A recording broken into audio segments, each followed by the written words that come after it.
So let me tell you a story I had about a buyer call. I had a buyer call me and she wanted to get in to see a property that I was a listing agent on.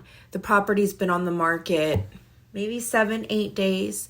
Well, we actually just accepted an offer yesterday. And she was really frustrated. And she was like, dang it, I keep missing all these houses. And I said, well, who's your realtor? She goes, oh, I don't need a realtor.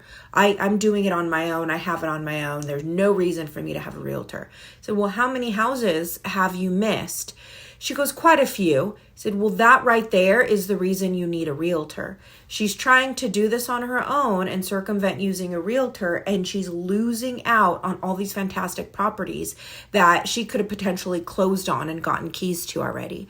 As a buyer, there should be no cost to you for using a realtor. If you're working with the realtor that's charging you fees, as a buyer, it typically means that they're passing along some of their business fees to you.